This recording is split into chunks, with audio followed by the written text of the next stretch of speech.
166 pixels per inches at 240 Hz. 4K 27-inch OLED monitors were released earlier this year, and as exciting as it sounded, I wasn't sure it was something I thought I'd be trying. And after doing all the testing with this monitor, there's two things I picked up on. 4K 27-inch is the perfect spec for an OLED monitor, and DisplayPort 2.1 is actually not as big of a deal as I thought. Firstly, the sharpness of this monitor is unmatched in the high refresh OLED space. As much as I loved 32-inch 4K, the size of that monitor made it difficult at times for me to use in competitive games. But not only was the 27-inch size perfect, 4K can be an incredible upgrade if your PC can sufficiently run the resolution. From editing to single-player titles, even working in documents and browsing the web is just an absolute pleasure. I'm not going to get into the details of color, response time, all of these things are in every OLED video, and you just got to know that they're great. This monitor doesn't have the new special ASUS coating, unfortunately, so I can't comment on that, but it is glossy, and for a resolution this sharp, that's a perfect decision. Now, with the inclusion of DisplayPort 2.1 and the ability to turn off the display stream compression, I was finally able to do some side-by-side comparisons. I did a test with both standstill images in game and motion persistence tests to give what I believe was the most accurate representation possible. In standstill tests, there's almost no difference. That being said, the only thing I could notice was that it looked like DSC turned on a very minute sharpening. The images had softer edges without DSC enabled,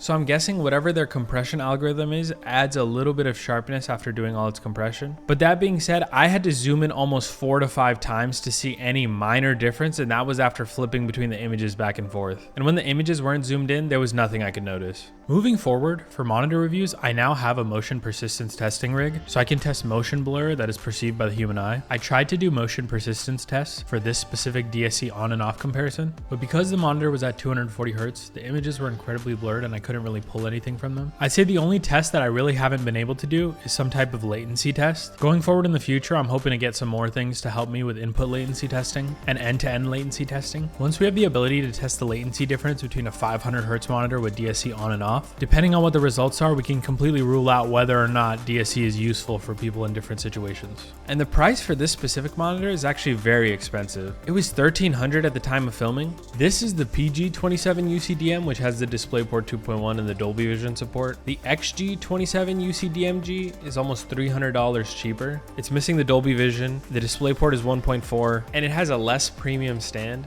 Honestly, I can't say I recommend this monitor at this price at all. I think because it's one of the first 4K 27 inches to come out, it's a little bit expensive, but as they develop this tech more, it'll start getting cheaper like the other OLEDs. I truly believe this form factor is going to be the future once they create dual mode for this. 1080p at 27 inches for competitive gaming is amazing, and if they can do 4K 27-inch dual mode with 1080p 480 Hz at a reasonable price, that is gonna have to be my monitor recommendation going forward. I think the dream monitor for a lot of people is gonna be 4K 27-inch 240 Hz OLED, 1080p 480 Hz dual mode with the true black glossy coating. Hopefully some other brand comes out with something similar that's not ASUS, because I absolutely hate the ASUS chin. Honestly, after all this, what I still recommend is probably the 500 Hz QD-OLED or the 280 Hz tandem OLED. Those two just have really great prices right now, and it's really hard to beat. And especially now that I know DSC is really not an issue for me, I'm someone who peeps every little pixel. The fact that it's so unnoticeable is such a big win. Those two are probably the best bang for your buck depending on what exactly you want from your monitor.